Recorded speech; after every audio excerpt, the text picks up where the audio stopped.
de maintien de l'ordre. Mesdames, Messieurs, en direct sur Africa 24, le défilé militaire du cinquantenaire de l'indépendance du Mali. Et tout au début, on a vu bien sûr le défilé aérien, très impressionnant, et suivi du défilé des troupes appuyées. Et après, il y aura le défilé des troupes motorisées.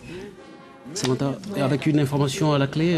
Oui, alors à l'issue de ce défilé, nous devrions entendre le président, un discours donc du président malien, Amadou Toumani Touré. Donc c'est une information de notre envoyé spécial Bokar Al-Fakan qui est à Bamako. Donc on suivra bien évidemment son allocution en direct sur notre antenne. Et tout de suite, on va évoquer bien évidemment cette armée qui défile sur la ville du Mali à Bamako. Très beau défilé. Alors Monsieur Mankara Sidibé, comment expliquer le processus de mutation de l'armée malienne depuis l'indépendance? Pour moi, le processus de mutation de l'armée malienne a vraiment commencé lors de la conférence nationale de refondation démocratique de notre pays. Parce que ce jour-là, le pardon de l'armée à la nation malienne était très émouvant. Pour moi, c'est ce jour-là que l'armée malienne a posé les jalons dans la construction d'une armée républicaine. Une armée républicaine au service d'un peuple. Et ça, c'est à saluer parce que l'armée de 1968 a été une armée de coup d'État. L'armée a été associée à tout ce que l'on a dit ce matin. Et à partir de la conférence nationale, on a vu naître une armée au service de son pays. Et depuis, nous n'avons connu aucun mouvement qui puisse compromettre l'évolution démocratique de notre pays. Et je pense que ça, c'est vraiment à saluer. Les images que nous venons de voir nous enseignent que les corps habillés au Mali, dans leur diversité, prennent en compte plusieurs secteurs de la vie des citoyens. Il y a les militaires proprement dits, auxquels on peut associer les gendarmes, les policiers, mais on a vu également les eaux et forêts et beaucoup d'autres corps habillés qui sont au service de notre pays. Et je crus comprendre à travers quelques lectures que j'ai pu avoir ici et là que cette armée, naturellement, il y a son rôle régalien qui est la protection des hommes et des biens, la protection du territoire national, de l'intégrité nationale du pays. Mais il y a aussi un rôle assez important au service du développement qui est assez présent dans ce que nous avons vu.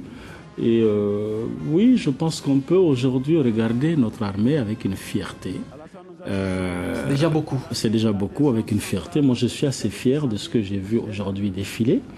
Je ne suis pas un connaisseur de l'armée malienne, mais les images sont belles. Tout à fait. Alors, Monsieur Keïta, dites-nous, quel est, à votre avis, le rôle de l'armée dans le processus démocratique du Mali? Je pense que le rôle de l'armée dans ce processus qui, à mon avis, a commencé depuis le 20 janvier 1960, à savoir le départ des troupes françaises du territoire malien, je pense qu'il joue ce rôle de maintien de paix et de la sécurité. Et cette armée est la garante de notre souveraineté nationale. Je pense qu'elle l'exprime dans ses fondements, mais aussi dans les valeurs qu'elle défend au niveau du Mali, aussi bien qu'au niveau de l'Afrique et sur le plan international. Et cette maintien de paix, je pense, dont ATT fut un des chantres à travers sa médiation en Centrafrique, et corrobore avec la vision du Mali dans ses engagements qu'elle a pris depuis l'indépendance jusqu'à aujourd'hui, que cette armée s'engage effectivement à honorer. Et je crois qu'on ne peut que les saluer et nous ne pouvons qu'en être fiers. Et avec l'avènement de la démocratie, je pense, quelques tristes bilans à son compte, mais je pense que le peuple malien a eu le temps de vider le contentieux. Et je crois aussi que c'est l'occasion effectivement de pouvoir réconcilier cette armée, même si c'est fait partiellement, avec ce peuple-là. Parce qu'on ne peut pas la soustraire de ces pages douloureuses de l'histoire du Mali et qui souvent se confond avec des personnes, souvent se confond avec la structure elle-même. Et je crois que les différents hommes politiques sont assez avisés pour pouvoir faire ce travail-là.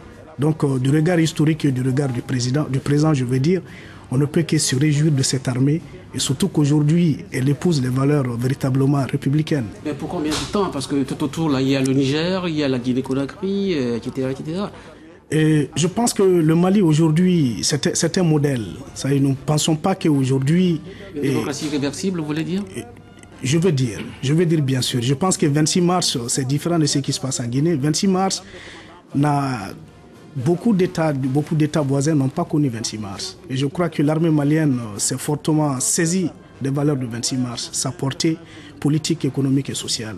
Et je crois que c'est ce qui fait d'elle ce qu'elle est aujourd'hui, car elle a appris les mêmes leçons que les leaders politiques et le peuple malien. Mais comment est-ce qu'il faut l'appréhender, cette armée? Pour vous, il s'agit définitivement d'une armée républicaine. Pour le Mali, je pense qu'on peut le dire.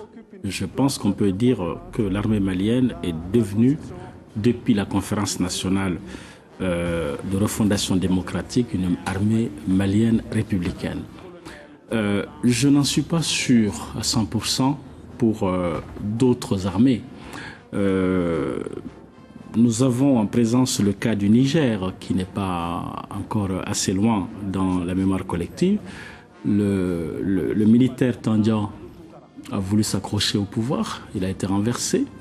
Ceux qui l'ont renversé sont en train, en tout cas, de convaincre l'opinion publique internationale comme étant une armée républicaine.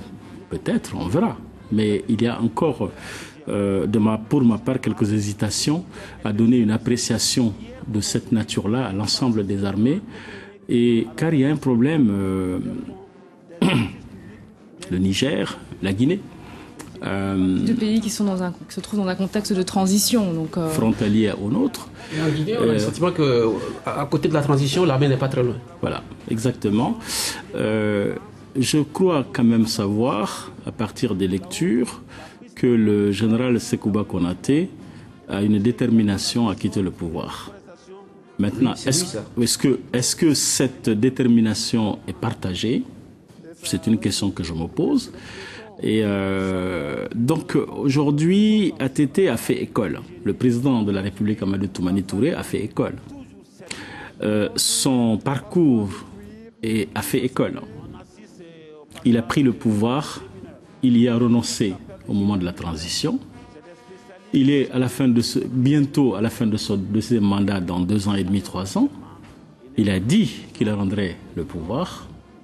Et je pense que cette école d'Amadi Toumani Touré a inspiré Sekouba Konaté, en tout cas parce qu'il s'est précipité à Bamako pour prendre des leçons de son frère aîné, Amadou Toumani Touré. J'ose espérer qu'il en fera de même. J'ose espérer également que les militaires au Niger rendront le pouvoir aux civils après les élections, après la mise en place des institutions républicaines, et seront garants du fonctionnement démocratique de ces institutions. En Mauritanie, à côté, nous avons vu que le pouvoir, il a été acquis de façon quelquefois suspecte. Et je ne peux aujourd'hui sur ce plateau-là dire que l'école malienne a été respectée scrupuleusement au Niger ou en Guinée ou en Mauritanie. Il y a des indices forts qui nous permettent de penser que ces pays voisins du Sénégal, du Mali, je peux l'étendre à d'autres pays, sont en train de s'inscrire dans une démarche irréversible pour la démocratie, en considérant l'armée comme garant du fonctionnement démocratique des institutions. Il y a des forts indices aujourd'hui. Mais de là à dire que cette pratique est assimilée, j'attendrai de voir. Oui. Alors, M. Keïta, à quoi tient la neutralité de l'armée malienne et à qui on la doit? Bon, je pense que cette neutralité, on la doit d'abord au peuple malien, qui a forcément, comment dirais-je, conduit son armée sur la voie du salut du peuple. Je pense à travers cela, il y a des responsables qu'on peut citer nommément, comme ATT, et qui a été du combat du 26 mars, et qui a même dirigé le comité de transition pour le salut du peuple. Et je pense que c'est cette relation, comment dirais-je, d'aller-retour entre l'armée et le peuple. Le Mali en tire une bonne leçon, dans la mesure où on a été très proche Et on s'est combattu et aujourd'hui, on se pardonne et nous sommes avec cette armée-là. Et je pense que le salut ne peut revenir qu'au peuple du Mali.